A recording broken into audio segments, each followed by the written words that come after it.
Hey guys, welcome back to my channel of JRF Nisha insights. तो आज हम पढ़ने वाले हैं टीचिंग एप्टीट्यूड के कॉन्सेप्ट का पार्ट 25, जो कि हमारी आज टीचिंग एप्टीट्यूड के कॉन्सेप्ट के कंप्लीट कोर्स का लास्ट क्लास है ना। ये क्या है, अपनी लास्ट क्लास है। इसमें इस क्लास को करने के बाद में आपका टीचिंग एप्टीट्यूड का कंप्लीट कोर्स है वो कवर हो जाएगा। ठीक है, आपको मैंने अभी तक क्या हुआ है आपको बता देती हूँ एक बार, जिसको नहीं पता है। अपने टीचिंग एप्टीट्यूड के कॉन्सेप्ट के 4 पार्ट हो चुके हैं, आज 25 पार्ट है ना। जिसमें मैंने आपको टीचिंग एप्टीट्यूड का पूरा कंप्लीट कोर्स करवा दिया है। पूरा कंप्लीट कोर्स करवा दिया। आज की क्लास के बाद में आपका पूरा टीचिंग एप्टीट्यूड हो जाएगा। उसके बाद में आपको कोई भी ऐसा टॉपिक नहीं होगा जो आपने नहीं करा है। बाय चांस आपको कुछ लगता है कि आपने नहीं करा है और जो इम्पोर्टेंट है, तो मेरे को आप क्या कर सकते हो, डाउट है अपने वो बता सकते हो। कहाँ पर? कमेंट सेक्शन में। कहाँ पर बता सकते हो? कमेंट सेक्शन में कमेंट करके बता सकते हो कि आपको कहाँ प्रॉब्लम आ रही है। वो चीज़ मैं फिर बता दूंगी आपको। मेरी तरफ से आपका टीचिंग एप्टीट्यूड का पूरा जो भी इम्पोर्टेंट है, जो भी आने वाला है, एनटीए ने जो भी सिलेबस दिया है उसके अकॉर्डिंग, उससे एक्स्ट्रा ही मैंने आपको करवाया। तो अपना आज पूरा हो जाएगा कोर्स। ये इसका टीचिंग एप्टीट्यूड का पूरा पेपर 1 का नहीं हुआ, ये ध्यान रखना। सिर्फ टीचिंग एप्टीट्यूड जो अपनी फर्स्ट यूनिट है वो पूरी कंप्लीट हो जाएगी आज 25 वाले लेक्चर में। ठीक है, इससे पहले 24 वीडियो हो चुकी है, आप जाके देख सकते हो। साथ ही साथ PYQ की अपनी 2023 की क्लास हो चुकी है। कितनी? 7 पार्ट तक हो चुकी है। और एक चीज़ और बताना चाहती हूँ मैं, अपनी ये तो फेब मार्च वाले थे ना। अब मैं आपको जून के और जून से पहले आपको सबसे पहले मेरे चैनल पे PYQ मिलेंगे। कौन से? दिसंबर वाले। कौन से? दिसंबर वाले। मैं बस रिजल्ट का वेट कर रही हूँ। रिजल्ट आते ही मैं आपको 4 से 5 दिन के अंदर अंदर PYQ करवा दूंगी। दिसंबर 2023 वाले 2023 वाले PYQ करवा दूंगी। ठीक है, यहाँ पर। तो अब हम जल्दी से देख लेते हैं कल हमने क्या करा था, उसके बाद में हम पढ़ना स्टार्ट करेंगे। ठीक है, 1 मिनट मैं बस टाइमर ऑन कर दूँ। हाँ, कर दिया। देखिए, कल आपको क्या करवाया था मैं वो बता देती हूँ। कल हमने भले ही कुछ कम टॉपिक पढ़े थे, बट हमने अच्छे से पढ़ा था, बिल्कुल डिटेल में पढ़ा था। एक भी कंसेप्ट हमने नहीं छोड़ा, है ना। वैसे भी हमें क्या, क्वांटिटी पे ध्यान नहीं देना, हमें क्वांटिटी पे ध्यान नहीं देना, हमें क्वालिटी पे ध्यान देना है। किस पे? क्वालिटी पे।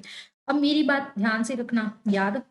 मेरा क्या मोटो है, मेरा क्या लोगो है, मेरी क्या मानना है, मेरा है कि हमेशा क्वांटिटी पे ध्यान नहीं देना। क्या? QUANTITY, क्वांटिटी पे नहीं, क्वालिटी पे फोकस करो। किस पे? क्वालिटी पे फोकस करो। ये क्या है ना, ये काफी बार ये टैब है, ये नेटवर्क के का ना हैंग होने लग जाती है। पता नहीं चलता क्या लिखा, बाद में लिखने के बाद दिखता है कि नेटवर्क एरर आ जाता है कई बार। बाकी तो सब सही है। देखिए, मैंने आपको माइंड मैप से करवाया था। सेंट्रल आइडिया होगा, उसके आसपास क्या ब्रांचेस वगैरह होती है ना, जैसे हम कॉन्सेप्ट बता देते हैं। एकेडमिक बैंक ऑफ क्रेडिट करवा दिया था कल आपको। ये कैसे वर्क करता है, कैसे हम इस पे रजिस्टर कर सकते हैं, सारी चीज़ें बताई थी। टीचिंग एड्स बताया था आपको। JPD, zone of proximal development बताया था, है ना। ये रखो, दे देखो, मैंने मिटाया भी नहीं है, आपको दिख ही रहा होगा। अब हम पढ़ते हैं पिक-रैट मॉडल। क्या पढ़ते हैं? Pick-rat model. पिक-रैट मॉडल क्या होता है? बिल्कुल इजी, बिल्कुल 3 लेवल रिस्पॉन्स होते हैं इसमें, है ना। पिक-रैट मॉडल है, पहले मैं आपको मॉडल से समझाती हूँ, उसके बाद में ये पढ़ाऊंगी। ये देखिए, पिक-रैट मॉडल है। यहाँ पर क्या होता है? ये देखो, पहले ये बताती हूँ आपको PYQ कैसे आते हैं। ठीक है, क्वेश्चंस कैसे आते हैं एग्जाम में। एग्जाम में आते हैं कि इस साइड का पूछ लेते हैं कि पिक साइड है, इसकी पिक की फुल फॉर्म बताओ। और काफी बार आ जाती है रैट, रैट की फुल फॉर्म बताओ। ठीक है, रैट की इसमें पिक रैट मॉडल में आपको पिक की फुल फॉर्म बतानी है, रैट की फुल फॉर्म बतानी है। वेरिएबल पूछ लेंगे तो R का मतलब रिप्लेस, A का एम्पलीफाई, T का ट्रांसफॉर्म, P का पैसिव, इंटरेक्टिव और क्रिएटिव। बस आपको इतना ही ध्यान रखना है, इतना ही इम्पोर्टेंट आपके लिए कि कौन से वेरिएबल होते हैं पिक रैट में, पिक में क्या होता है, रैट में क्या होता है। इतना ही आपसे पेपर में पूछा जाता है, इसके अलावा नहीं पूछा जाता। ठीक है, पिक किसके लिए होता है? ये बताता है student relationship to the technology, कि स्टूडेंट का टेक्नोलॉजी के साथ में क्या रिलेशनशिप है। स्टूडेंट है टेक्नोलॉजी के प्रति पैसिव है, निष्क्रिय है, या फिर टेक्नोलॉजी प्रति इंटरेक्टिव है, इंटरेक्ट करते हैं, या टेक्नोलॉजी के प्रति क्रिएटिव है। ठीक है, स्टूडेंट है वो टेक्नोलॉजी के प्रति कैसे है, पैसिव है, इंटरेक्ट करते हैं, या फिर क्या है, क्रिएटिव है, इतना। और रेट का मतलब क्या होगा यहाँ पर, रेट का मतलब होगा कि how does the technology impact the teacher previous practice, कि टेक्नोलॉजी है वो टीचर की पहले की प्रैक्टिसेस पर कितना इफेक्ट डालती है, क्या इफेक्ट डालती है, टीचर की जो प्रैक्टिसेस है, टीचर की जो काम है उस पर कैसे इफेक्ट डालेगी, क्या टीचर को रिप्लेस करती है, क्या टीचर को एम्पलीफाई और ज्यादा अच्छा करती है, या टीचर को ट्रांसफॉर्म कर देती है। ये मॉडल है बस अपना। कितना ईजी है, देखो एक लाइन में समझ आ गया। इसमें बताते हैं स्टूडेंट का रिलेशनशिप पिक में टेक्नोलॉजी के साथ कैसे पैसिव, इंटरेक्टिव और क्रिएटिव, या फिर रैट में टीचर है उसका क्या इफेक्ट, टेक्नोलॉजी का क्या इफेक्ट पड़ेगा टीचर की प्रीवियस प्रैक्टिसेस पर, क्या उसको रिप्लेस करेगी, एम्पलीफाई करेगी, ट्रांसफॉर्म करेगी। ठीक है, दोनों में ही एक तो यहाँ पर हम देखेंगे स्टूडेंट पर टेक्नोलॉजी का क्या इफेक्ट पड़ता है, यहाँ पर हम क्या देखेंगे टीचर पर टेक्नोलॉजी का क्या इफेक्ट पड़ता है। तो ये ध्यान रखना, पिक 4 किसके लिए, स्टूडेंट के लिए, और रेड किसके लिए है, टीचर के लिए। पिक पिक तो है स्टूडेंट के लिए और टीचर के लिए क्या है, रेड। बस इतना सा ही ये मॉडल था और कुछ नहीं, इतना सा ये ताम झाम दिया हुआ यहाँ पे, है ना। ये देखो, पिक है पैसिव इंटरेक्टिव क्रिएटर, रेड है वो एम्पलीफिकेशन, रिप्लेसमेंट और ट्रांसफॉर्मेशन के लिए। ये फ्रेमवर्क है जो बताता है टेक्नोलॉजी का टीचिंग में क्या इफेक्ट पड़ता है ना, फैसिलिटेट करेगा रिफ्लेक्शन को, टीचर और education, teacher preparation student regarding the method of interacting technology. इस टीचर है वो कैसे अपनी प्रिपरेशन करता है स्टूडेंट को टेक्नोलॉजी का यूज करके पढ़ाने में, बस ये सारी चीजें ये बोली है। ठीक है, तो ये पिकरेट मॉडल हो गया। अब देखिए ये स्लाइड जो आ रही है, ये स्लाइड जो आ रही है वो most most most important slide है। क्यों है, क्योंकि अपना 2023 जब से आया था ना, तो अपने इस साल अपने कितने एग्जाम हुए थे, फेब में हुआ था, और मार्च में हुए थे, है ना, जून में हुआ था, और दिसंबर में हुआ था। तीनों के तीनों एग्जाम्स में जितनी भी शिफ्ट हुई है, ऐसा कोई भी शिफ्ट नहीं होगी जब स्वयं प्रभा इनके स्वयं के चैनल ना आए हों। तो इस बार 2023 में अपने स्वयं स्वयं प्रभा के चैनल जरूर पूछे थे, है ना। और कहाँ तक पूछे थे, 10 चैनल है ना, वहां तक ही आ रहे थे ज्यादातर, 4-5 तक आ रहे थे, है ना। तो मेनली चैनल आ रहे थे अपने 10 तक, स्वयं प्रभा के 10 चैनल तक आ रहे थे अपने। ठीक है, तो आपके लिए ये इम्पोर्टेंट हो जाता है कि आप कम से कम कितने चैनल करो, 10 चैनल तो याद करो ही करो स्वयं प्रभा के, क्योंकि यहाँ से आपके 2 नंबर बनते हैं। कितने, 2 नंबर, 2 नंबर तो इन चैनल के नाम से बनते हैं, उसके अलावा मैंने आपको स्वयं स्वयं प्रभा के टॉपिक पढ़ाए थे, है ना, उनसे भी 2 नंबर बन जाते हैं। तो टोटल आपको इतना याद रखना है कि ये एक स्लाइड है ना जो मैं आपको भी चैनल के दिखा रही हूँ, यहाँ से आपके 2 नंबर पक्के हैं, अगर आपने 10 ये चैनल याद कर लिए तो। 10 चैनल याद कर लिए तो आपके 2 नंबर पक्के हैं। और आपको मैं ये गारंटी देती हूँ कि आपको आज अभी के अभी ये 10 के 10 चैनल नाम याद हो जाएंगे। क्यों, क्योंकि मैं करवा रही हूँ। ठीक है, अभी मैंने बताऊँ ना, सच बताऊँ तो मैंने काफ़ी जगह देखा है, स्टूडेंट है उनको ये नाम याद नहीं हो रहे, वो रट्टा मार रहे हैं, स्टूडेंट है वो रट्टा मारे हैं, उनको याद नहीं हो रहे। इनफैक्ट जब 2023 में आए थे, इसमें फैब वाले में आए थे, हाँ तब मैम ने करवाया था मेरी, जिससे मैं पढ़ रही थी। तो मैंने ये सोच लिया ये याद कौन करेगा, कैसे याद होएगा, तो मैंने इस क्लास को पढ़ा ही नहीं। ठीक है, मेरे एग्जाम से पहले मैम ने एग्जाम एनालिसिस लिया था, उसमें बताया था ये आएगा, लेकिन मैंने उनकी बातों को सीरियसली नहीं लिया। और क्या हुआ, मतलब मैम ने जैसे पहले वाले बच्चे एग्जाम दे के आए थे, उनका एग्जाम बताया था कि ये वाला आया था, तो मैं पढ़ के नहीं गई थी, मैं सोचा कौन याद करेगा, याद भी नहीं होएगा, तो मैं करके नहीं गई, उसमें आ गया था मेरे 2-3 नंबर कट गए थे, है ना। फिर दूसरी बार देखे गई ना, तो मैं पता है क्या करके गई, दूसरी बार देने गई तो मैंने क्या करा, मैंने पहले 1-2 दिन पहले ही पढ़ना स्टार्ट करा, मेरे को पता था इसमें से आएगा ही आएगा क्वेश्चन, है ना। पहले ही पढ़ना स्टार्ट करा, मेरे को याद ही नहीं हो रहे थे, समझ ही नहीं आ रहा था कैसे याद करूँ, क्योंकि रट्टा मारी थी। अब ज्यादातर लोग क्या रट्टा ही मारे हैं, मोस्टली लोग रट्टा मारे हैं। मैंने जिस एजुकेशन चैनल पे या जिससे भी मैं पढ़ रही थी वहां पर जितने स्टूडेंट थे सबका देखा मैंने, रट्टे ही मारे हैं, बस याद कर लो, और कोई ऑप्शन नहीं है, ऐसे कहते हैं। तो मैंने सोचा ऐसे तो याद नहीं रहने वाले, ऊपर से एग्जाम के प्रेशर में और ज़्यादा हम भूल जाते हैं। तो मैंने एक ट्रिक बनाई और उससे मैंने 10 के 10 चैनल याद कर लिए। उसके बाद में मैं एग्जाम देके आई ना, जैसे ही मैंने इसका ये क्वेश्चन आया हुआ था, और जैसे ही मैंने ये क्वेश्चन देखा ना, मैं इतनी खुश हुई कि मेरे को वो मेरी ट्रिक याद आ गई, और मैंने वो ट्रिक के थ्रू ना जल्दी जल्दी एक मतलब 5 से 6 सेकंड में मैंने वो क्वेश्चन अटेम्प्ट कर लिया था, है ना। तो यही चीज़ आपको करनी है। वैसे मैं आपको बता दूँ कि मेरे इस चैनल पे जेआरएफ निशा इनसाइट पे मैंने आपकी स्वयं प्रभा के चैनल की, स्वयं प्रभा के कंप्लीट चैनल की एक स्पेशल वीडियो ली है। कंप्लीट चैनल की एक स्पेशल वीडियो ली है जिसमें मैंने आपको स्वयं प्रभा के सारे चैनल को डिटेल में करवाया है ना, सारे चैनल डिटेल में करवाए हैं। साथ-साथ में मैंने ये 10 चैनल की ट्रिक भी करवाई है। 10 चैनल की ट्रिक भी करवाई है। बट ये अपना कंप्लीट कोर्स चल रहा है, तो मैं चाहती हूँ कि आपको यहाँ पर एक बार फिर से करवा दूँ। पूरे तो नहीं करवा पाऊँगी क्योंकि पूरे आते भी नहीं है पेपर में। तो मेन जो 10 चैनल है जो आते हैं पेपर में वो भी मैं आपको करवा देती हूँ, ठीक है? ट्रिक के थ्रू करवाऊँगी, आपको याद रह जाएँगे, आपको कुछ ज़्यादा वो प्रॉब्लम नहीं होएगी, ठीक है? तो हम देखते हैं। फर्स्ट जो चैनल पहले हम ये देखेंगे, ये जो 10 चैनल है ना, स्टार्टिंग के 10 चैनल है, वो कौन चलाता है? 9 चैनल तो सीईसी के द्वारा चलाए गए हैं और वो कहाँ पे है? न्यू दिल्ली में। मेन जो 10 चैनल है उसमें से 9 कौन से हैं? 9 तो सीईसी के द्वारा न्यू दिल्ली में चलाए जाते हैं, मतलब इनका हेडक्वार्टर वगैरह है वो न्यू दिल्ली में है। और इसका कोऑर्डिनेटर कौन है? सीईसी, कंसोर्टियम एजुकेशन कंसोर्टियम, यही होता है ना, सीईसी यूजीसी। तो फर्स्ट से 9 तक चैनल है। इसको मैं 2 मिनट रुको, कहीं और लिख देती हूँ, अदरवाइज आपको थोड़ी प्रॉब्लम होगी। और ये स्लाइड आपको पता है कहाँ से ली गई है? ये वाली, ये ली गई है पूरी, ये जो इनकी ऑफिशियल साइट है ना स्वयं प्रभा की, वहीं से। तो ये सीईसी और यूजीसी के द्वारा चलाए जाते हैं। और कहाँ पर है इनका हेडक्वार्टर वगैरह? वो है दिल्ली में, है ना। और कहाँ से? फर्स्ट से 9 तक के चैनल। अब देखिए फर्स्ट चैनल अपना वागेश, पहला चैनल है वागेश। तो इसकी ट्रिक हम क्या करेंगे? इसकी ट्रिक हम करते हैं वाह। एक बार ये ले लो आप, ये देख लो, फिर मैं आपको ट्रिक करवाऊंगी।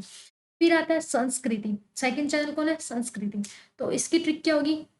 SAN कर दो, SAN, थोड़ा सा यहाँ पे लिख देती हूँ SAN, ठीक है।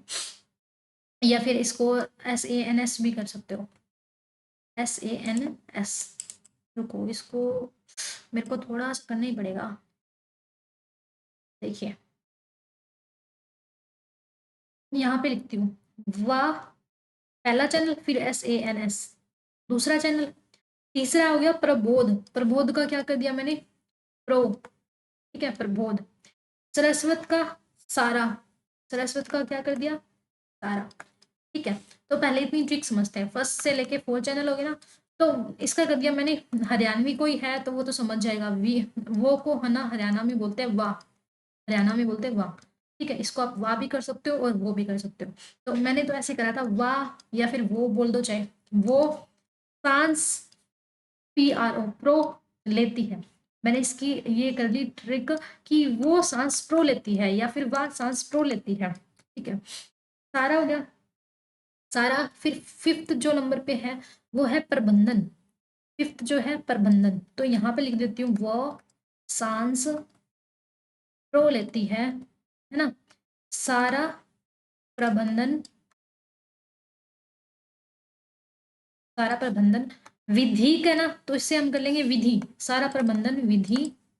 कौटिल्य है तो इससे हम कर देंगे कोटि, क्या कर देंगे? कोटि। सारा प्रबंधन विधि कोटि से करती है, सारा प्रबंधन विधि कोटि से करती है।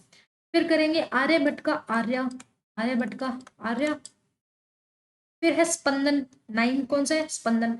तो आर्यभट्ट कहाँ गया? स्पा देखने गया, स्पंदन का स्पा। आर्यभट्ट को लो चाहे, आर्यभट्ट स्पा देखने गया, ठीक है। अब देखने गया कैसे करा मैंने? देखो 10 चैनल है अपना दक्ष, देन 10 चैनल कौन सा है? दक्ष। देखने गया, DAKH कर लो चाहे, दक्ष, ठीक है। देखने गया, वहां पर उसको क्या लगी? प्यास लगी, प्यास से कर दिया मैंने व्यास, क्या कर दिया? प्यास से कर दिया व्यास। अब व्यास यहाँ पे क्यों है? देखो ये जो फर्स्ट से 10 चैनल है ना, फर्स्ट से 10 चैनल वो सीईसी यूजीसी के द्वारा चलाए गए हैं न्यू दिल्ली में, न्यू दिल्ली में है। और एक इसके साथ मिलता जुलता इसका कौन सा है? 21वां चैनल है, वो भी सीईसी के द्वारा चलाया गया है, सीईसी के द्वारा चलाया गया है। और ये व्यास वाला भी आ जाता है पेपर में। तो एक तो अपने को याद रह ही जाएगा कि व्यास है वो 21 नंबर पे आता है, सीईसी के द्वारा चलाया गया है, ठीक है।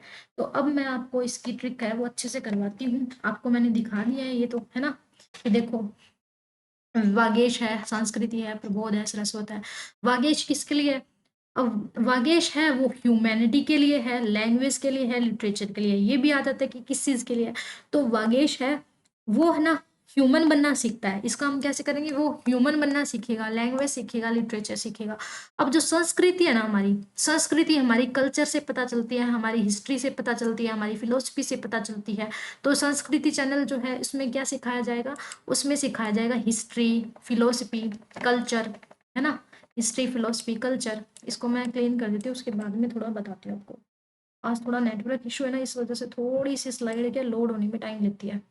तो एक बार आपको ब्लर दिखता होगा, फिर 2 मिनट बाद में आपको वापस सही दिख जाता है ना। एक बार समझाने के लिए ये सारा खिचड़ी बना दी मैंने, थोड़ा सा सही कर देती हूँ फिर आपको बताती हूँ। वैसे मैंने आपको ये प्लेलिस्ट दे दी है स्वयं प्रभा की, उसमें से जाके देख सकते हो आप। फिर भी थोड़ा सा दोबारा बता रही हूँ मैं आपको, थोड़ा तो क्या पूरा डीप में ही बता रही हूँ। तो मेरे को पता है आलस के चक्कर में ना बच्चे जाते नहीं है और फिर उनका रह जाता है। देखिए पहले हम ये देख लेते हैं, वागेश का मैंने क्या करा था वो, है ना। तो वो क्या सीखता है, ह्यूमैनिटी सीखता है, लैंग्वेज लिटरेचर सीखता है। संस्कृति हमारी किससे झलकती है, हिस्ट्री से, कल्चर से, फिलोसफी से। तो संस्कृति चैनल आ जाए तो किसका करेंगे हम, हिस्ट्री, कल्चर और फिलोसफी। प्रबोध यानी कि बोध होना चाहिए किसी को, बोध, बोध का मतलब हिंदी वाले बच्चों को पता होगा, बोध का मतलब होता है ज्ञान। तो प्रबोध का क्या करेंगे, बोध यानी कि हमें किस चीज का बोध होना चाहिए, हमें सोसाइटी में रहने का, बिहेव करने का, ये हमें बोध होना चाहिए। तो मैंने ये ट्रिक बनाई है कि सोशल से मैंने कर दिया सोसाइटी, बिहेवियरल से कर दिया मैंने बिहेवियर। यानी कि हमें क्या पता होना चाहिए, सोसाइटी में कैसे रहते हैं, बिहेवियर कैसे करते हैं। तो सोशल और बिहेवियरल साइंस किस में पढ़ाई जाएगी, प्रबोध में। जो सरस्वत चैनल है ना, तो सरस्वती जी क्या करते हैं, सरस्वती जी है सरस्वती माता है, उनको क्या होम साइंस पसंद थी, होम साइंस पसंद थी। सरस्वती माता किसके लिए जानी जाती है, एजुकेशन के लिए जानी जाती है, साइकोलॉजी के लिए जानी जाती है। हम कहते हैं ना सरस्वती माता बैठ गई जी पे, यानी कि उन्होंने क्या किसी की साइकोलॉजी चेंज कर दी, किसी का माइंड चेंज कर देती है माता। तो सरस्वती माँ है, ये सरस्वती सीधा कर सकते हैं कि सरस्वती खाना अच्छा बनाती है, होम साइंस, है ना, एजुकेशन से रिलेटेड हो गया, तो ये सीधा याद हो गया अपने को। फिर प्रबंधन, प्रबंधन, प्रबंधन हिंदी में किसको बोलते हैं, प्रबंधन बोलते हैं मैनेजमेंट को, किसको, मैनेजमेंट को बोलते हैं। ये कॉमर्स वाले बच्चों को पता है, तो मैनेजमेंट सिखाया जाता है कि कैसे मैनेज करें, है ना, लाइब्रेरी। अब देखो ये एक नाम आपको दिख जाएगा पेपर में तो आप पहचान लोगे, मैनेजमेंट यानी कि प्रबंधन से है, तो आगे लाइब्रेरी, साइंस वगैरह ये भी आपको पता चल जाएगा। तो आपको एक एक वर्ड याद करने की जरूरत है। प्रबंधन में मैनेजमेंट आएगा, क्योंकि आएगा तो पेपर में पूरा ही आएगा ना, सोशल साइंस, लाइब्रेरी, ये वो, मैनेजमेंट। तो मैनेजमेंट से पहचान जाओगे, प्रबंधन का इसके साथ मैच करना है, क्योंकि ये मैचिंग में आते हैं, किस में आते हैं, मैचिंग में क्वेश्चन आते हैं। तो आपको ये बस ध्यान रखना है किस कौन सा किस में आएगा। अब विधि का गया, विधि का मतलब क्या होता है, हिंदी में जैसे हम विधि लिखते हैं, इसका मतलब क्या होता है, प्रोसीजर, रूल, रेगुलेशन, है ना, रूल रेगुलेशन होता है। तो ये देखो विधि में क्या है, लॉ, लीगल स्टडी, इसके बारे में पढ़ाया जाता है, लॉ के बारे में, लीगल चीजों के बारे में। तो विधि का पता चल गया ना, विधि, मेथड, लॉ, रेगुलेशन सिखाए जाते हैं। कौटिल्य में, यानी कि कौटिल्य कौन था, देखो कौटिल्य एक चाणक्य होता था ना, चाणक्य, कौटिल्य। तो वो क्या अर्थशास्त्री था, एक इकोनॉमिक्स था। तो देखो साफ पता चल रहा है कि कौटिल्य इकोनॉमिक्स पढ़ाता था, कॉमर्स, फाइनेंस की बातें करता था। आर्यभट्ट, अब आर्यभट्ट, आर्यभट्ट किससे रिलेटेड है, आर्य को मैथ पसंद था, ऐसे कर सकते हैं। फिजिक्स है, नाम से आर्यभट्ट है, वो फिजिक्स वगैरह में आते थे ना, है ना, फिजिक्स वगैरह किसके गुरु थे ये। तो आर्यभट्ट है वो साइंस और मैथ से, इनसे, फिजिक्स से, इनसे रिलेटेड है, केमिस्ट्री से रिलेटेड है। स्पंदन क्या है, अब देखो स्पा, स्पा मतलब अपने स्पा किससे रिलेटेड होता है, हमारे ह्यूमन से रिलेटेड होता है ना, लाइफ से रिलेटेड होता है स्पा। तो बॉटनी, जोलॉजी, साइंस, ये सब्जेक्ट आ गए। तो ये अपने 9 सब्जेक्ट के नाम हो गए। दक्ष, दक्ष प्रजापति था। दक्ष आपको पता है कौन था, दक्ष था वो सती माँ, जो पार्वती माँ थी पहले, उनके पिता थे। तो दक्ष ने क्या अप्लाई करा था, दक्ष ने अप्लाई करा था कि जो शिव जी है उनकी पूजा नहीं करनी, है ना। तो मैंने ऐसे याद करा था कि दक्ष क्या पढ़ाता है, अप्लाइड साइंस पढ़ाता है ना। व्यास का तो कुछ भी नहीं दिया हुआ। तो ये अपनी ट्रिक होगी, ठीक है। तो अब मैं बता देती हूँ इनके नाम, नाम की ट्रिक यहाँ पे बता देती हूँ कि फर्स्ट, सेकंड, 3, 4, 5, 6, 7, 8, 9। पहले हमने करा वो सांस प्रो लेती है, तो वागेश, वागेश से वो संस्कृति, संस्कृति से हो गया सांस। रुको खाली जगह मैं बता देती हूँ ताकि आपको स्क्रीनशॉट भी लेना पड़े ना ट्रिक का, तो आप इजीली ले पाओगे, अदरवाइज क्या होगा आपको प्रॉब्लम हो जाएगी। आप स्क्रीनशॉट नहीं ले पाओगे, है ना? फिर बोलोगे कैसे लिखा है इसने? यहाँ पर आपके लिए मैं खाली जगह बना ही देती हूँ, देखो।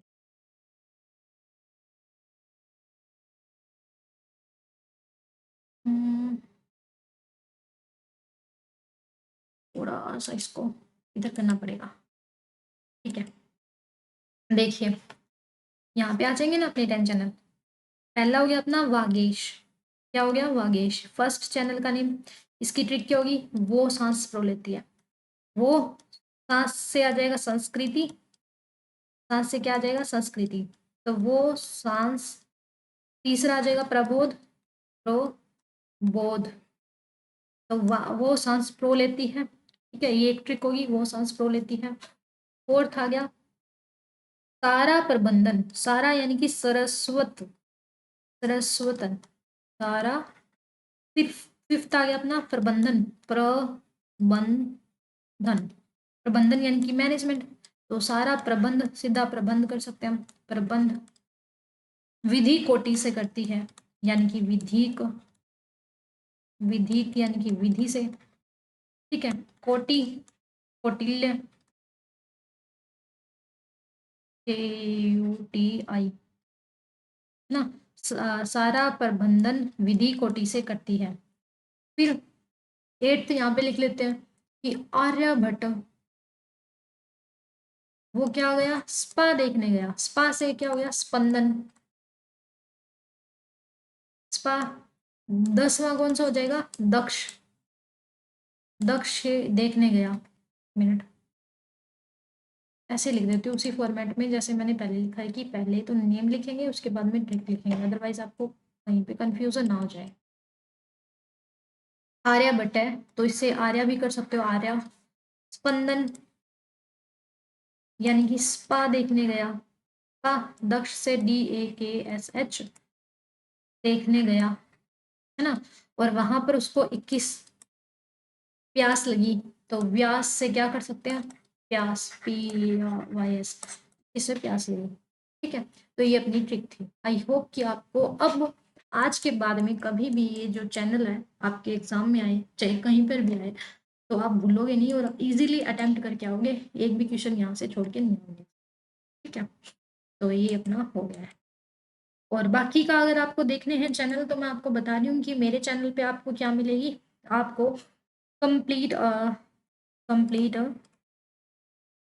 स्वयं प्रभा के चैनल, स्वयं प्रभा के चैनल की 40 के 40 चैनल की एक वीडियो मिलेगी।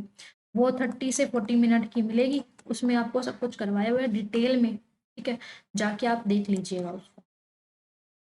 अब हम पढ़ते हैं टपैक मॉडल। टपैक मॉडल क्या है? ये बिल्कुल इजी मॉडल है, बिल्कुल इजी, कुछ भी टफ नहीं है। इसमें आपको एक क्वेश्चन आता है, बार बार आता है। वो कौन सा आता है? वो बोलता है कि इसके कितने एलिमेंट हैं, कितनी कैटेगरी है, ठीक है। ये ध्यान रखना, 3 कैटेगरी है। कितनी कैटेगरी है? 3। और ये टोटल एलिमेंट कितने हैं इसके? 1 2 3 4 5 6 7। कितने हैं? 7। लेकिन हर बार PYQ में बोलता है कि टपैक मॉडल है, उसकी 6 कैटेगरी है। तो हम क्या कर देंगे, असर्शन रीजन में आता है तो 7 कैटेगरी होगी, इसलिए हम कर देंगे कि ये तो गलत है, फर्स्ट आंसर, है ना। तो टपैक मॉडल जो है ना अपना, तो इसमें हर बार क्या आता है? हर बार यही पूछता है कि कितनी कैटेगरी है। कैटेगरी 3 है और एलिमेंट कितने हैं? 7 है। एलिमेंट कितने हैं? 7 है टपैक मॉडल में। तो ये देखिए, technical pedagogical content knowledge. Technology का, पेडागोजी क्या बताया था मैंने कि चिल्ड्रन एजुकेशन, कंटेंट की नॉलेज, ये 3 है। Technological, pedagogical, technological pedagogical content की नॉलेज। तो टपैक मॉडल बन गया। 3 कैटेगरी है इस नॉलेज की, that educator must integrate the effective edtech integration. कि अगर कोई एजुकेटर है वो एडटेक इंटीग्रेशन करता है, यानी कि एजुकेशन देना चाहता है, तो उसको टपैक मॉडल का यूज करना चाहिए। टपैक मतलब कि टेक्नोलॉजी के साथ में इंटीग्रेट करना चाहिए। और पेडागोजिकल यानी कि बच्चों को लर्निंग एजुकेशन दे रहे हैं, तो कंटेंट की नॉलेज भी उसको होना चाहिए। यानी कि एक टीचर है उसको टेक्नोलॉजी की भी नॉलेज होनी चाहिए, उसको पेडागोजी यानी कि बच्चों को कैसे ट्रीट करते, कैसे पढ़ाते, उसकी नॉलेज होनी चाहिए। साथ ही साथ में कंटेंट की नॉलेज होनी चाहिए। ये तीनों की नॉलेज होएगी तो उसको बोलेंगे टपैक। टपैक यानी कि टपैक मॉडल की नॉलेज होनी चाहिए टीचर को, ये ही बताता है। 3 कैटेगरी बता दी और 7 एलिमेंट बता दिए। कि टेक्नोलॉजिकल पेडागोजिकल कंटेंट, ठीक है, यानी कि टेक्नोलॉजी की और पेडागोजिकल स्किल की नॉलेज होनी चाहिए, टेक्नोलॉजी और कंटेंट की नॉलेज होनी चाहिए, कंटेंट नॉलेज होनी चाहिए, पेडागोजी यानी कि बच्चों को पढ़ाने की और कंटेंट की नॉलेज होनी चाहिए, पेडागोजिकल नॉलेज की मतलब ये सीधे ही एलिमेंट है, ठीक है।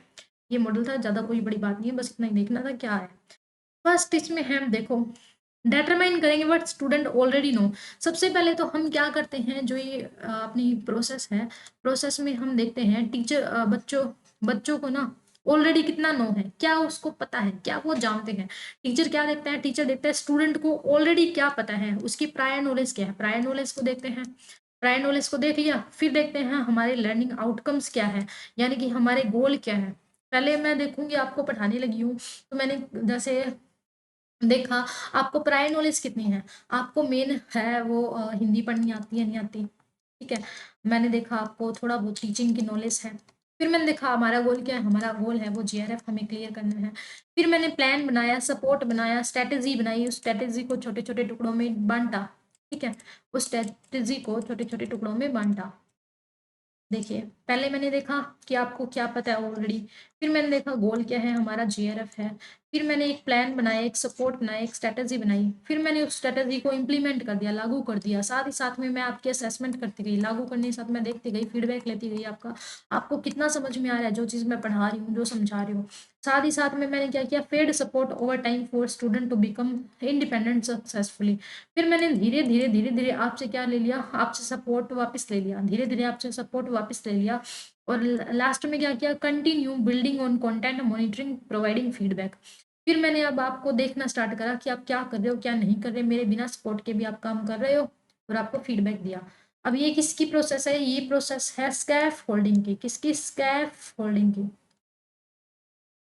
इधर लिख देती हूँ, स्कैफ फोल्डिंग की टेक्निक है ये प्रोसेस है। स्कैफ फोल्डिंग का मतलब कि एक प्लेटफॉर्म प्रोवाइड करना, सपोर्ट प्रोवाइड करना, टीचर स्टूडेंट को लर्निंग के लिए एक प्लेटफॉर्म, एक हेल्प, एक सपोर्ट प्रोवाइड कराएगा। तो सबसे पहले उसकी प्रायर नॉलेज देखेगा, फिर देखेगा गोल क्या है, फिर उसके लिए इंस्ट्रक्शंस बनाएगा, स्ट्रेटेजी बनाएगा, उसको लागू करेगा, साथ साथ उसका फीडबैक टेस्ट वगैरह, पीवाईक्यू वगैरह लेके देखेगा कि क्या फीडबैक आ रहा है, क्या चीज़ सही हो रही है, क्या नहीं हो रही। फिर धीरे धीरे अपना सपोर्ट हटा के बाद में उसको मॉनिटर करेगा, फीडबैक लेगा कि मेरे बिना ये क्या कर पाता है, क्या नहीं कर पाता है, विद सपोर्ट और विदाउट सपोर्ट वो क्या कर पाता है, ठीक है। तो अब हम देखते हैं टाइप्स ऑफ लर्निंग, ठीक है। टाइप्स ऑफ लर्निंग में एक आता है पैसिव लर्निंग। पैसिव लर्निंग क्या होता है कि जिसमें देखो नाम से पता चला पैसिव लर्निंग यहाँ पर ही है, तो इस इट मीन्स क्या होगा, ये टीचर सेंटर्ड है, इट मीन्स ये टीचर सेंटर्ड है। यहाँ पर टीचर जो है बच्चों के माइंड में क्या कर रहा है, इम्पार्ट कर रहा है, यानी कि डाल रहा है, सिर्फ डाल रहा है क्या, नॉलेज को, लेक्चर मेथड से, ठीक है, इन सब मेथड से। तो ये टीचर सेंटर्ड है, यहाँ पर इंस्ट्रक्टर है वो इम्पार्ट करेगा नॉलेज को स्टूडेंट के माइंड में, ताकि वो इंटरलाइज कर सके, ले सके, ठीक है। दे टेक इन इन्फॉर्मेशन, मतलब बच्चे हैं वो इन्फॉर्मेशन लेंगे, उसको रीड करेंगे, ठीक है, और अंदर ही अंदर सोचेंगे उसके बारे में। पैसिव लर्निंग करेंगे, मतलब कि जो टीचिंग प्रोसेस होती है ना उसमें इन्वॉल्व नहीं होते बच्चे, फीडबैक नहीं देते। टीचर आता है अपना बस डिक्टेट करके चला जाता है, टीचर है वो कोई भी फीडबैक नहीं लेगा बच्चों से, कोई भी उससे इंटरेक्ट करने के लिए नहीं करेगा, बस बच्चे सुनेंगे, सुन के सिर्फ रीड करेंगे और अंदर अंदर सोचेंगे, बस पैसिव लर्निंग करेंगे, ठीक है। एक्टिव लर्निंग क्या है, जो कि स्टूडेंट सेंटर्ड होती है, जहां पर बच्चे के एक्टिव रोल प्ले करेंगे, कंस्ट्रक्टिव लर्निंग होएगी, कंस्ट्रक्टिविज्म पर बेस्ड है। यहाँ पर बच्चे क्या करेंगे, जो भी सीख रहे हैं नए कॉन्सेप्ट, उन उन नए कॉन्सेप्ट का अपने पुराने एक्सपीरियंस से, प्रायर नॉलेज से ना कनेक्शन करेंगे कि हमें ऑलरेडी क्या पता है, हमने आज नया क्या सीखा है, ऑलरेडी क्या पता है और नया क्या सीखा है, इन दोनों में कनेक्शन बिठाएंगे, ठीक है। तो यहाँ पर एक्टिवली लर्न करेंगे, ये स्टूडेंट सेंटर्ड होगी। फिर लेटेंट लर्निंग, लेटेंट लर्निंग कौन सी होती है, ये ऐसे टाइप की लर्निंग होती है जहां पर doesn't always manifest itself as obvious reaction, it happen in the absence of any overt reinforcement, learn association और behavior।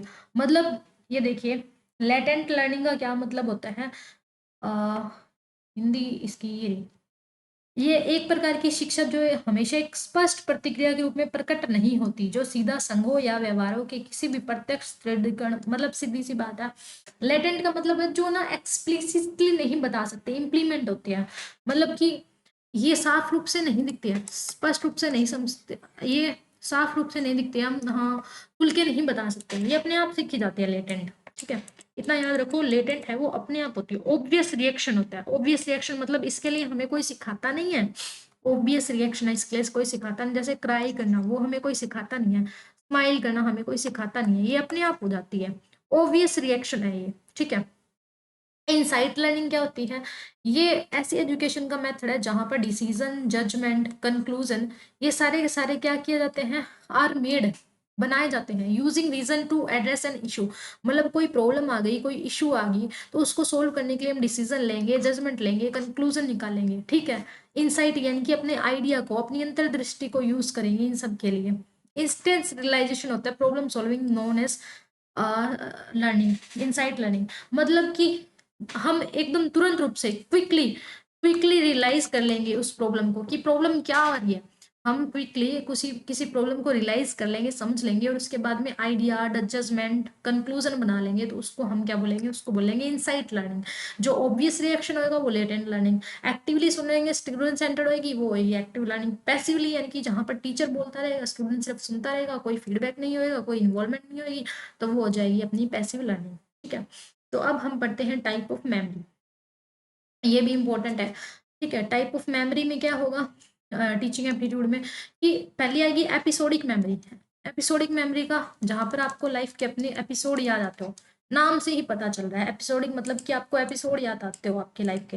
जैसे कि आपका फर्स्ट डेट, आप फर्स्ट डेट पे कब गए थे, आपका फर्स्ट स्लैप, आपको फर्स्ट थप्पड़ कब पड़ा था, आपका फर्स्ट इम्बैरसिंग मोमेंट कोई होगा, कब आप पहली बार शर्मिंदा हुए थे, है ना। आपका फर्स्ट हैप्पीएस्ट मोमेंट कौन सा था, है ना। आपका फर्स्ट सैड सैड वाला मोमेंट कब था, आपका फर्स्ट ब्रेकअप कब हुआ। ये सब सब चीजें एपिसोड के रूप में आपको जो याद रहती है, लॉन्ग टर्म के लिए याद रहती है, वो है एपिसोडिक मेमोरी।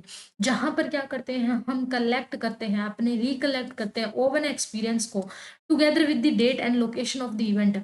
मतलब कि ऐसी मेमोरी जो कि हमारी लॉन्ग टर्म मेमोरी है, लॉन्ग टर्म मेमोरी जहां पर हम अपनी यादें, हम अपने experience with date and location, हम अपने एक्सपीरियंस, अपनी यादें, हमारी मेमोरी डेट के साथ में और लोकेशन के साथ में याद रखते हैं, लॉन्ग टर्म तक याद रखते हैं, रिकलेक्ट करते हैं कि इस डेट को 24 तारीख को मेरे पार्क में एक चांटा पड़ा था, एक स्लैब पड़ा था, ये अपने को याद है।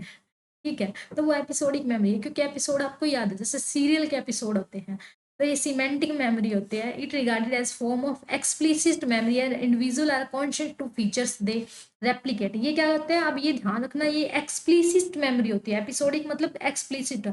आपके एग्जाम में क्वेश्चन आता है कि एक्सप्लिसिट मेमोरी कौन सी है, एक्सप्लिसिट मेमोरी कौन सी है, तो आपको टिक क्या करना है, आपको एपिसोडिक मेमोरी है उस पर टिक कर देना है, क्योंकि एक्सप्लिसिट, एक्सप्लिसिट मतलब कि स्पष्ट रूप से दिखने वाली, स्पष्ट तौर पर पता चलने वाली मेमोरी। तो एक्सप्लिसिट में कौन सी है, इम्प्लिसिट में कौन सी आती है, ये आपके हर बार आता है क्वेश्चन में, तो आपको ध्यान रखना है। एक्सप्लिसिट मेमोरी आ जाएगी, एपिसोडिक मेमोरी जहां पर आप डेट और लोकेशन के साथ में कोई भी एपिसोड को याद रखोगे और आपका माइंड है वो कॉन्शियस होएगा, कॉन्शियस। ठीक है, सब सचेत होएगा। For example the remember when you park A car, मतलब आप याद रखोगे कि आपने कार को कहाँ पर पार्क किया था, है ना। तो आपने याद रखा कि आपने किस लोकेशन पर कार को पार्क करा था, और आप है ना अपने आप ही उस कार जहां पर आपने पार्क करी है ना, वहां पर अपने आप ही चले जाते हो, है ना, आपकी मूवमेंट अपने आप चली जाती है, तो स्पष्ट रूप से दिखाई देती है। एपिसोडिक मेमोरी क्या इन्वॉल्व करती है, learn, store, retrieve information about unique personal experience that occurs in daily life. मतलब कि एपिसोडिक मेमोरी है ना, उसमें आपकी डेली लाइफ की, आपकी पर्सनल बातें, पर्सनल एक्सपीरियंस, या फिर डेली लाइफ में आपके क्या हो रहा है, जैसे कि आपने कार पार्क करी, आप अपने घर तक जाते हो, वो एक्सप्लिसिट है ना। तो पर्सनल लाइफ के डेली डेली लाइफ में आपके क्या एक्सपीरियंस होते हैं, उन सबको आप लर्न करते हो, स्टोर करते हो, रिट्राइव यानी कि पुनः प्राप्त करते हो, उसको रिकॉल करते रहते हो आप। ठीक है, तो ये है एपिसोडिक मेमोरी, यानी कि आपकी फर्स्ट डेट कब हुई थी, फर्स्ट डे आपका स्कूल का, फर्स्ट बर्थडे पार्टी फ्रेंड की, फर्स्ट किस, योर ब्रदर ग्रेजुएशन, ये सारी सारी चीजें इसमें आएगी। ठीक है, तो ये लॉन्ग टर्म मेमोरी है, आपके experience, personal experience, past event, past की एक्टिविटी की, आपने तब क्या फील करा था, आपको किसी ने क्या बोला था, आपने किसको क्या बोला था, ये सारी चीज आपको याद रहती है, तो वो है एपिसोडिक मेमोरी। ठीक है, फिर आता है प्रोसीजरल मेमोरी। प्रोसीजर मतलब देखो प्रक्रियात्मक स्मृति, ठीक है। ये क्या होते हैं, एक ऑपरेशन ये क्या है, ऑपरेशन करने के तरीके की यादें। हाँ, सही है। मैं सोच रही है ऑपरेशन कहाँ से आ गया। प्रोसीजरल मेमोरी मतलब कि आपने कोई प्रोसीजर सीखा था, प्रोसीजर सीखा था आपने, प्रोसेस सीखी थी, वो वाली मेमोरी। जैसे कि एक ऑपरेशन कैसे करते हैं वो आपने सीखा है, जैसे आपने सीखा कि कार कैसे चलाते हैं, ठीक है, प्रोसेस सीखी, तो वो वाली मेमोरी कौन सी हो जाएगी, प्रोसीजरल मेमोरी हो जाएगी। तो ऐसी लॉन्ग टर्म मेमोरी होती है। वैसे तो नहीं है कि आपने आज कार चलाना सीखा, 2 साल बाद में, 2 दिन बाद में कार चलाना भूल जाओगे। एक बार अगर आपने सीख लिया तो आप हमेशा याद रखोगे ना। तो वो वाली मेमोरी, जैसे कि how to ride a car, how to drive a car, how to ride a bike, bike पर कैसे बैठते हैं, कार कैसे चलाते हैं, ठीक है, ड्रम कैसे बजाते हैं, वो कैसे करते हैं। ये सारी चीजें क्या है, प्रोसीजर आपको पहले से ही पता, आपने सीखा है। किसी टास्क को कैसे परफॉर्म करते हैं, ठीक है, ये आपकी लॉन्ग टर्म मेमोरी में ना स्टोर हो चुकी है, ठीक है। आप कोई भी मोटर स्किल, एक सेकेंड, ये हाँ हो गया, नेटवर्क प्रॉब्लम थी। देखिए, portion of long term memory, long term memory का इसमें आप मोटर स्किल यानी कि हैंड वर्क सीखते हो। मोटर स्किल में यानी कि हैंड का वर्क सीखते हो आप। कोई कार चलाना, बाइक चलाना, ड्रम बजाना, वो कैसे करते हैं, ये सब चीज, ठीक है। किसी टास्क को कैसे परफॉर्म करना है, ये प्रोसीजर वगैरह सीखते हो। ये सारा आ जाएगा प्रोसीजरल मेमोरी में, ठीक है। अब इतनी देर हमने क्या पढ़ा था, इतनी देर हमने पढ़ा था एक्सप्लिसिट मेमोरी। ध्यान रखना क्या पढ़ चुके हैं हम, एक्सप्लिसिट मेमोरी। अब हम कौन सी पढ़ेंगे, अंतर्निहित यानी कि इम्प्लिसिट मेमोरी पढ़ेंगे। जो कि एक्सप्लिसिट मेमोरी थी वो किस में आती थी, कॉन्शियस माइंड में आती थी, कॉन्शियस माइंड में आती थी, है ना। और ये कौन सी है, अनकॉन्शियस, अचेतन मन, जिसमें हमारा माइंड अनकॉन्शियस होता है, कॉन्शियस नहीं होता है, ये ऑटोमेटिक होता है। इसको हमें सीखना पड़ता है, लर्न करना पड़ता है। जो एक्सप्लिसिट वाली थी उसको हमें लर्न करना पड़ता है, सीखना पड़ता है। ये ऑटोमेटिक नहीं होती, नॉट ऑटोमेटिक, नॉट ऑटोमेटिक। लेकिन ये वाली ऑटोमेटिक होती है। ये डिस्क्राइब क्या करती है कि which describe the information that we do not store purposely is intentionally। मतलब जो एक्सप्लिसिट थी ना, एक्सप्लिसिट थी उसमें तो हम अपनी मेमोरी को जानबूझकर स्टोर करते थे, इंटेंशनली करते थे, पर्पसफुली करते थे। हम हमारी यादें, जैसे कि कार चलाना है, ये हमने जानबूझकर याद रखा। अदरवाइज अगर हम नहीं रखते, कार नहीं चलाते, 20 साल बाद में हम भूल जाते तो, है ना। तो पर्पसफुली हमने याद रखा, इंटेंशनली याद रखा, तो ये कौन सी होगी, इंटेंशनली, इंटेंशनली थी, पर्पसफुली थी, पर्पसफुली थी, है ना। और ये क्या थी, एक्सप्लिसिस्ट थी, इसमें कॉन्शियस माइंड था, कॉन्शियस माइंड था, है ना। और ये ऑटोमेटिक नहीं थी, नॉट ऑटोमेटिक। और जबकि ये क्या है, ऑटोमेटिक है और कॉन्शियस नहीं होता माइंड, अनइंटेंशनली याद कर लेते हैं हम, जानबूझकर याद नहीं करते, ठीक है, कॉन्शियसली ब्रिंग नहीं करते अवेयरनेस में। एक्सप्लिसिट मेमोरी कौन सी होती है, जो कि इंटेंशनली हम एफर्ट करके याद रखते हैं किसी भी इंफॉर्मेशन को। एक्सप्लिसिट में तो कैसे कार चलाए, कैसे बाइक पर बैठे, कैसे कर ले, ठीक है। लेकिन इम्प्लिसिट में क्या होता है, हम इसके बारे में सोचते नहीं है, अपने आप ऑटोमेटिकली रिकॉल हो जाती है। हम इसके बारे में कोई भी एफर्ट नहीं करते याद करने की, समझने की, सीखने की, लेकिन ऑटोमेटिकली याद होती रहती है। उसको बोलेंगे हम क्या करें, कि एक बुक कैसे पढ़े, ये ऑटोमेटिक आ जाता पे अपने को, है ना। ऑटोमेटिक आ जाता है कि बाइक पर बैठते कैसे हैं, बैठना वो तो कार बाइक चलाना था, ये है बाइक पर बैठना, बाइक पर सवारी कैसे करते हैं, किसी के पीछे कैसे बैठते हैं, ये अपने को कोई बताता थोड़ी ना, ये अपने आप आ जाती है अपने को, है ना। तो वो एक्सप्लिसिट मेमोरी हो गई। इम्प्लिसिट, अब इम्प्लिसिट मतलब कि अनइंटेंशनली, जानबूझकर नहीं करते, ऑटोमेटिक आ जाती है।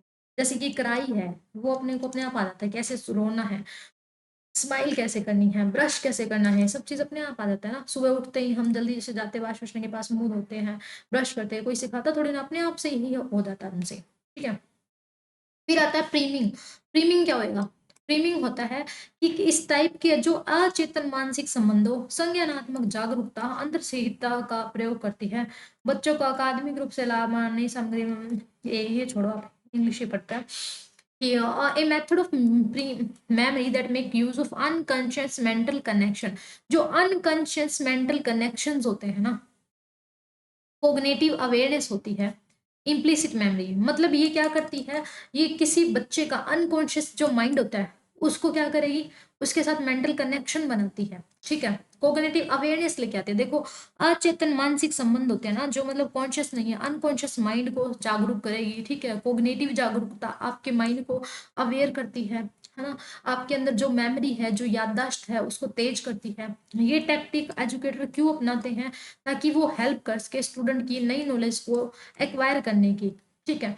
मतलब कि स्टूडेंट क्या टीचर क्या करते हैं, इस फ्रेमिंग को यूज करते हैं ताकि बच्चे की जो पुरानी नॉलेज है ना, उसके साथ नई नॉलेज का कनेक्शन बनाए और नई नॉलेज को अच्छे तरीके से बच्चों को समझा सके। मतलब बच्चों की जैसे प्रीमिंग में आ जाएगी, उनको एबीसीडी आती है, एबीसीडी आती है उनको। ठीक है?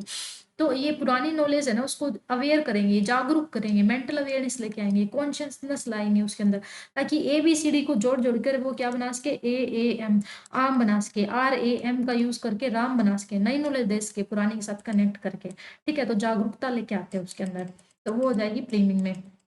जैसे कि have a student read through the class agenda, कि क्लास एजेंडा के अकॉर्डिंग बच्चों ने पढ़ा है नहीं पढ़ा। Showing student a test day before, कि हम क्या करेंगे, बच्चों को उनके टेस्ट दिखाएंगे, उसके showing student a test the day before, एक दिन पहले ही उनको बोलेंगे आपका टेस्ट है, ताकि वो क्या करे, अपनी पुरानी नॉलेज को ना रिकॉल करे, अपने अनकॉन्शियस माइंड को कॉन्शियस में लेके आए, अपनी जागरूकता लेके आए माइंड की, ताकि वो टेस्ट दे पाए, है ना? और फिनिश असाइनमेंट दिखाए उनको, ताकि वो देख सके कि उनको क्या आता था, उन्होंने क्या करा है ना? तो उनकी पुरानी नॉलेज को ताज़ा करना, ऐसे भी बोल सकते हैं। फिर टाइप्स ऑफ मेमोरी में क्लासिकल कंडीशनिंग मैं आपको पहली क्लास में बता चुकी हूँ कि इवान पावलोव ने क्या किया था, स्टिमुलस प्रेजेंट करा था, जिसको देख के हम अब चाहते थे कि डिजायर्ड रिस्पॉन्स आ सके, है ना? तो क्लासिकल कंडीशनिंग तो आपको पता ही है, स्टिमुलस और रिस्पॉन्स वाला। फिर देखते हैं एडिएटिक मेमोरी। एडिएटिक मेमोरी यानी कि इमेज दिखाकर जो हम मेमोरी स्टोर करते हैं। जैसे मैंने आपको कोई कंसेप्ट कराया, कंसेप्ट के बारे में मैं आपको इमेज दिखाती हूँ, उससे क्या होता है, उससे आपको लॉन्ग टर्म तक चीजें याद रहती है। इमेज दिखाती हूँ तो आपको हमेशा से उस इमेज के थ्रू रिकॉल कर पाते हो उस इंफॉर्मेशन को, है ना? हाई डिग्री ऑफ प्रिसिशन, आपको ज्यादा देर तक याद रहता है। देखो फोटोग्राफिक मेमोरी, यानी कि फोटो देख के आपको याद रह जाता है। ठीक है? तो ये स्टडी आपको करियर में, अदर स्पेयर ऑफ लाइफ, यानी कि बाकी के बचे हुए जीवन में, स्टडी में, करियर में, इन सब में हेल्प करती है। तो आप क्या, लेंथी लिस्ट होती है ना नंबर्स की, डेट की, उनको आसानी से याद कर सकते हो। ठीक है? इडियटिक मेमोरी कौन सी होती है? इडियटिक मेमोरी वो होती है जो कि आप क्या करोगे, एक बड़ी सारी लिस्ट है नंबर्स की, ठीक है, ईयर्स की, डेट्स की, ईयर्स की लंबी सारी लिस्ट है।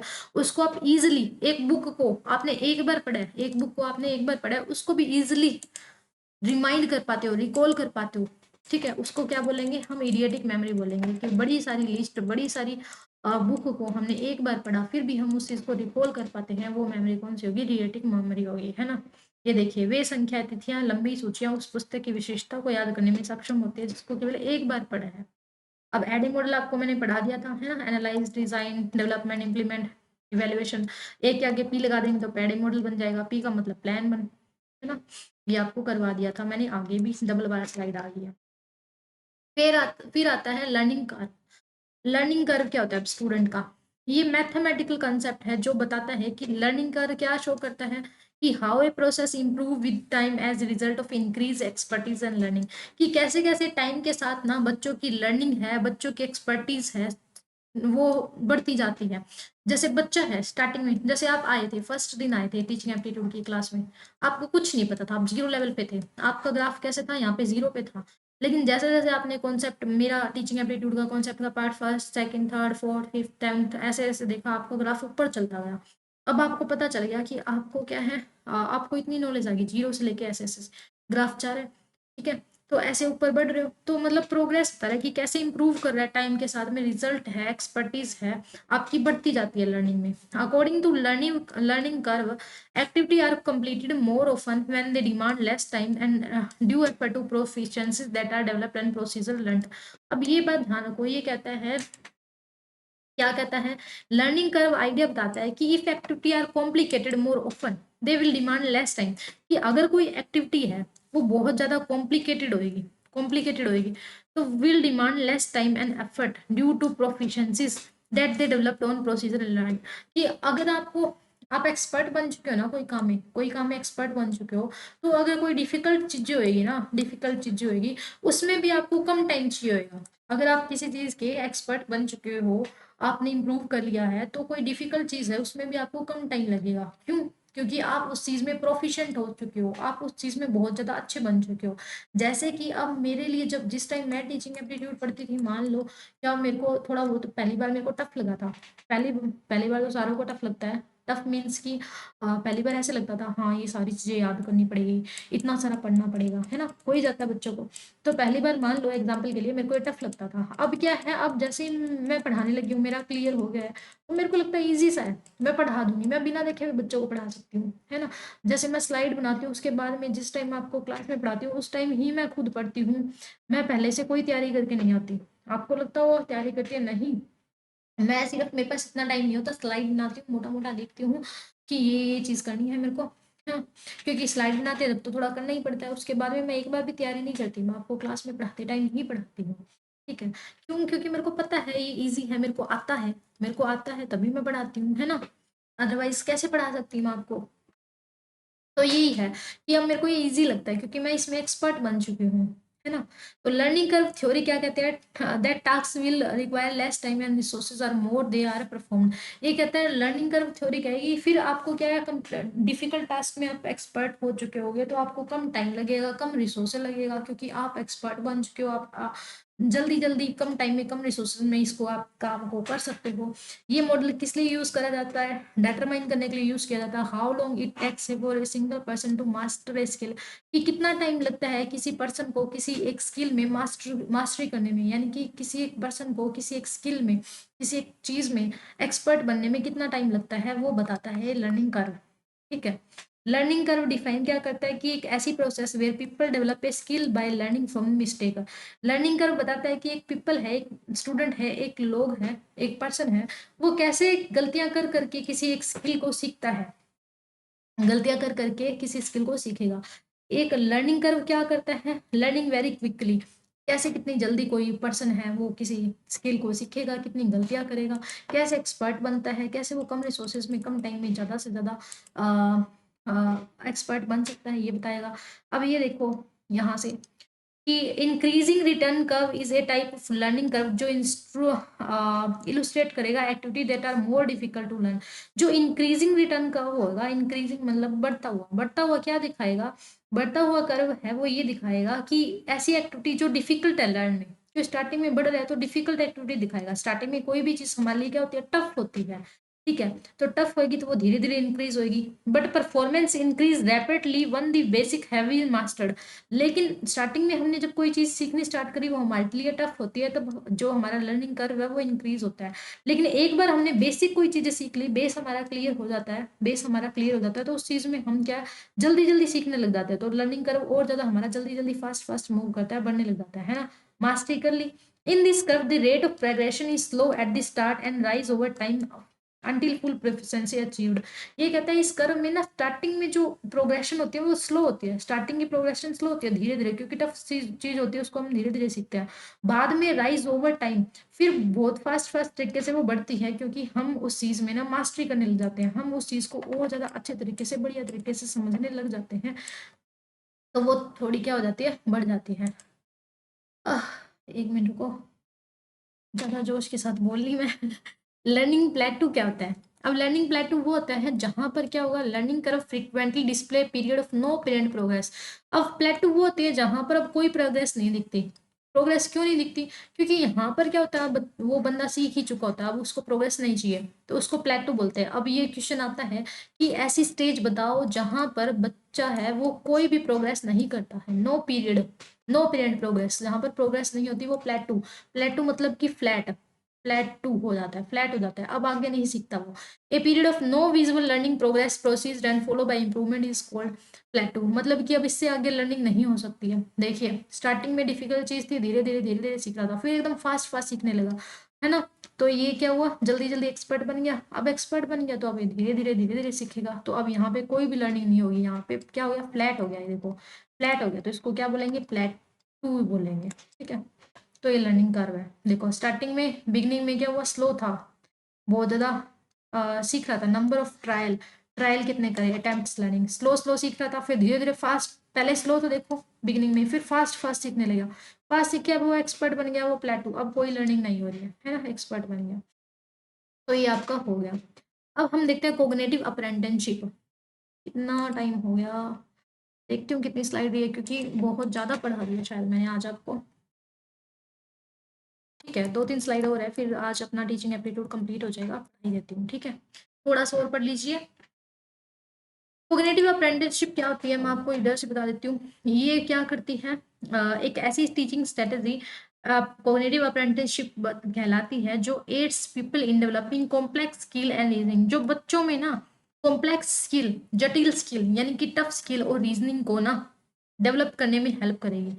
कॉग्निटिव अप्रेंटिसशिप क्या करती है, बच्चों में, स्टूडेंट में एक जो कॉम्प्लेक्स स्किल होती है, रीजनिंग होती है, वो डेवलप करने में सहायता करती है। ठीक है, ये फोकस करते हैं bringing internal thought process into two open so they can be observe and learn by student. ये किस पे फोकस करते हैं कि इंटरनल थॉट प्रोसेस है ना, उस पर फोकस किया जाए, ताकि वो ना स्टूडेंट को आसानी से ऑब्जर्व कर सके, उसको सिखा सके। ट्रेडिशनल जो अप्रेंटिसेस होती थी, वो फिजिकल डिमांडिंग स्किल पर ज़्यादा ध्यान देती थी। अप्रेंटिसशिप का मतलब क्या होता है, जिसमें हैंड ऑन वर्क करवाया जाए, है ना। तो ट्रेडिशनल वाली तो फिजिकल काम पर ध्यान देती थी, क्योंकि अप्रेंटिसशिप का मतलब ही होता था कि ट्रेड सिखाना, जैसे ट्रेनिंग वगैरह होती है, अप्रेंटिसशिप हम किसी में फैक्ट्री वगैरह में करते हैं। लेकिन यहाँ पर कोग्निटिव नाम हो गया, यानी कि फिजिकल के साथ साथ में हम एब्स्ट्रैक्ट यानी कि मेंटल भी करवाते हैं। यानी कि पहले सिर्फ हैंड ऑन स्किल्स आती थी, अब मेंटल स्किल्स भी इसके अंदर शामिल हो गई है। ठीक है, ठीक है। तो कोग्निटिव अप्रेंटिसशिप किस पे इम्फेसिस करती है कि कैसे हम कोग्निटिव नॉलेज को लेते हैं, कैसे मेटाकोग्निटिव जो प्रोसेस है उसके थ्रू स्किल को डेवलप करवाते हैं। ठीक है, कोग्निटिव और मेटाकोग्निटिव प्रोसेस के थ्रू हम स्किल को सिखाते हैं, सुपरवाइज करते हैं। तो हम स्कैफोल्ड का यूज करते हैं कोग्निटिव अप्रेंटिसशिप में, और स्टूडेंट को क्या करते हैं, एक बड़े लेवल पर लेके जाते हैं। देखिए, अब कैसे बताती हूँ। यहाँ पे ना अपने पास कितनी प्रोसेस है, 6 स्टेप है। 6 स्टेप के थ्रू हम क्या करते हैं, कोग्निटिव अप्रेंटिसशिप कराते हैं। पहला क्या करते हैं, मॉडलिंग। पहला क्या करते हैं, मॉडलिंग। बच्चों को क्या, मॉडल प्रेजेंट, यानी कि कोई चीज को प्रेजेंट करेंगे, कोई चीज को प्रेजेंट करेंगे, मॉडलिंग करते हैं। फिर क्या, कोचिंग उनको सिखाते हैं। फिर कोचिंग मतलब सिखाते हैं। फिर उसको स्कैफोल्डिंग यानी कि सपोर्ट प्रोवाइड करवाते हैं। स्कैफोल्डिंग यानी कि सपोर्ट प्रोवाइड करवाएंगे। आर्टिकुलेशन, फिर धीरे धीरे उनको वो काम आने लग जाएगा। आर्टिकुलेशन, धीरे धीरे उनको काम वो आने लग जाएगा, यानी कि उस काम को करना सीख जाएंगे, है ना। फिर रिफ्लेक्ट लेवल, यानी कि उस चीज में एक्सपर्ट बन जाएंगे। अब वो उस चीज को एक्सप्लोर कर सकते हैं, है ना, और ज़्यादा डिटेल तरीके से समझा सकते हैं। तो ये है अपनी मॉडलिंग की 1 मिनट, ये है अपनी कोग्निटिव अप्रेंटिसशिप की क्या प्रोसेस। सबसे पहले हम क्या करेंगे, मॉडलिंग, यानी कि उनको सिखाएंगे कैसे काम करते हैं। मॉडलिंग यानी कि कॉपी करवाना या फिर दिखाना उनको, ठीक है। फिर कोचिंग उनको सिखाएंगे, स्कैफोल्डिंग प्रोवाइड करवाएंगे। आर्टिकुलेट वो सीख जाएगा। रिफ्लेक्टिंग, अब वो काम में एक्सपर्ट बन जाएगा। एक्सप्लोर, अब वो क्या है, उस चीज़ को एक्सप्लोर यानी कि उसके बियॉन्ड जा पाएगा, उसके बियॉन्ड जा पाएगा। तो अब इस चीज़ के ये ध्यान रखना कि जो अपना कोग्निटिव अप्रेंटिसशिप है, इसका क्वेश्चन कैसे आता है, उसका क्वेश्चन आता है, इसका सीक्वेंस पूछेगा, इसका सीक्वेंस पूछता है। तो हम इसका कैसे सीक्वेंस करेंगे, MCSAREE। हाँ, MCSARE, ये इसकी सीक्वेंस है। इसकी ट्रिक मैं बताती हूँ आपको कैसे करनी है। आपको मौसी की सारी, इसका मो कर सकते हो आप, MOC, मौसी सारी, मौसी सारी, है ना। कि एम मॉडलिंग से क्या हो गया, मो, मॉडलिंग से क्या हो गया, मो। ठीक है, सी कोचिंग का क्या हो गया, सी, मोसी। ठीक है, स्कैफोल्डिंग का हो गया एस, एक हो गया आर्टिकुलेशन का ए, रिफ्लेक्शन का आर, और ई का एक्सप्लोरेशन सारी। तो मोसी की सारी तो ये वाली अपनी होगी ट्रिक, मोसी सारी, जो कि कॉग्निटिव अप्रेंटिसशिप की सीक्वेंस की ट्रिक है। अपना सीक्वेंस ही पूछता है ज़्यादातर, तो आपको याद कर लेना है, ठीक है। तो ये स्लाइड क्या है, इंपॉर्टेंट है। इसकी ट्रिक क्या है, मौसी की सारी, मौसी की सारी, इधर लिख देती हूँ, मौसी सारी। ठीक है, ये ट्रिक हो गया अपनी ट्रिक। अब देखिए, ये कुछ इंपॉर्टेंट टॉपिक्स मैं बता रही हूँ ना, BYQ एनालिसिस करें तब लेके आई हूँ। स्मार्ट की फुल फॉर्म पूछते हैं पेपर में। स्मार्ट की, S का स्पेसिफिक, M का मेजरेबल, A का अचीवेबल, R का रेलिवेंट, T का टाइम बाउंड। ये ऑब्जेक्टिव वाले हैं। स्मार्ट का मतलब ऑब्जेक्टिव हमारे कैसे होने चाहिए, हमारे गोल कैसे होने चाहिए। ठीक है, कॉन्सेप्ट कौन सा था ये, हमारे ऑब्जेक्टिव, हमारे गोल कैसे होने चाहिए। हमारे गोल है वो स्पेसिफिक होने चाहिए, ऐसे होने चाहिए जो हमें पता हो कि आस्क यूर सेल्फ, अपने आप से पूछो, क्वेश्चन करो अपने आप से कि आपके गोल क्या है। हु, कौन, व्हाट क्या, व्हेन क्या, व्हाट क्या, व्हेन कब, वेयर कहाँ, व्हाई क्यों, हमारे गोल के बारे में हमें पता हो। गोल ऐसा हो जिसको हम मेजर कर सके, माप सके, ठीक है। अचीव कर सके, ऐसे गोल ऐसे नहीं होना कि चांद तारे तोड़ने हैं, नहीं, रेलिवेंट हो अपने आप से, ठीक है। और साथ में टाइम टाइम बाउंडेड हो, ऐसे नहीं है कि मेरे को गोल अचीव करने हैं, बस पता है नहीं, कभी भी पूरी लाइफ में बस कभी भी करने हैं, ऐसे नहीं, फिर कभी अचीव नहीं होंगे। हमें पता होना चाहिए कि 2024 के जून वाला पेपर में हमें जेआरएफ करना ही है, ठीक है। जैसे कि यहाँ पर मैं बोल दूं कि मेरा गोल है, बस इतना बोल दिया, मेरा गोल है, क्या गोल है आपको पता ही नहीं, स्पेसिफाइड होना चाहिए, मेरे को प्रोफेसर बनना है, प्रोफेसर बनना मेरा गोल है, ठीक है। फिर मेजरेबल, मेजरेबल होना चाहिए, मतलब कि मैं बोलूंगी प्रोफेसर बनना है, किस टाइप का प्रोफेसर बनना है, मेजर भी तो करो, असिस्टेंट प्रोफेसर है, एसोसिएट प्रोफेसर। फिर अचीवेबल होना चाहिए, मैं कहूंगी मेरे को तो क्या बनना है, मेरे को प्राइम मिनिस्टर तो बन सकता है, मैं बोलूंगी मेरे को प्रेसिडेंट बनना है, कुछ करती हूँ नहीं, तो अचीव करने वाला होना चाहिए, रेलिवेंट होना चाहिए मेरे से, और टाइम बाउंड होना चाहिए कि मेरे को 1 साल के अंदर अंदर करना है या कब करना है, ठीक है। तो ये देखिए, स्पेसिफाई, मेजरेबल, अचीवेबल, एब्रीवेशन, ये हो गया, ठीक है। कि गोल पे हमें, गोल को सबसे पहले तो हमें क्या करना चाहिए, गोल बनाना चाहिए, फिर उस पर क्या करना चाहिए, उस पर कॉन्सेंट्रेट करना चाहिए, उसके अकॉर्डिंगली हमें काम करना चाहिए, लर्निंग वगैरह करनी चाहिए, ये बोला है, ठीक है। तो ये अपना हो गया स्मार्ट का। अब हम ये देखते हैं कुछ इंपॉर्टेंट टर्म्स जो अपने पेपर में आती है। ये मोस्ट इंपॉर्टेंट स्लाइड है, क्यों है, क्योंकि ये आप देखोगे 2023 में जितनी बार भी पेपर हुए ना, उन सब में आई है ये टर्म्स। कि सिस्को जैबर का क्या होता है, ये एक मैसेजिंग ऐप होती है, सिस्को जैबर नाम याद करना, मैसेज वाली ऐप होती है जिसमें हम वीडियो कॉल कर सकते हैं, वॉइस कॉल कर सकते हैं, वॉइस मैसेज भेज सकते हैं, डेस्कटॉप यानी कि स्क्रीन शेयर कर सकते हैं, कॉन्फ्रेंस कॉल कर सकते हैं, प्रेजेंस कर सकते हैं। ब्लू जेंस मीटिंग, ये आता है पेपर में कि वीडियो कॉल करने के कौन कौन से ये सॉफ्टवेयर है, ठीक है। तो उसमें से हमें सिलेक्ट करना होता है, ब्लू जेंस मीटिंग है, उससे हम वीडियो कॉल कर सकते हैं, ऑडियो कर सकते हैं, वेब कॉन्फ्रेंस कर सकते हैं, है ना, कंटेंट शेयर कर सकते हैं, डेस्कटॉप पे स्क्रीन शेयर कर सकते हैं, एचडी कॉल कर सकते हैं, ठीक है। और पिक्टो चार्ट है, इससे हम क्या कर सकते हैं, पिक्चर्स बना सकते हैं, ठीक है। पिक्टो चार्ट किससे पिक्चर बना सकते हैं, टेम्पलेट वगैरह बना सकते हैं। इन्फोग्राफिक एप्लीकेशन है पिक्टो चार्ट, जहां पर ग्राफिक डिजाइन कर सकते हैं, ठीक है, मैप बना सकते हैं, चार्ट बना सकते हैं, हाइपरलिंक बना सकते हैं, मूवी बना सकते हैं। तो ये भी आता है पिक्टो चार्ट, ब्लू जींस, बस। तो आज हमारा टीचिंग एप्टीट्यूड का कंप्लीट कोर्स यहीं पर ख़त्म होता है। अब मैंने आपको यहाँ पर, देखिए, अब मेरी 2 मिनट आप बातें सुनोगे, 2 मिनट बातें सुननी पड़ेगी आपको, है ना। देखिए, आज अपने टीचिंग एप्टीट्यूड की कॉन्सेप्ट की क्लास 25 है, वो कंप्लीट हुई है, ठीक है, कंप्लीट, ठीक है। यहाँ पर आपका टीचिंग एप्टीट्यूड का कंप्लीट कोर्स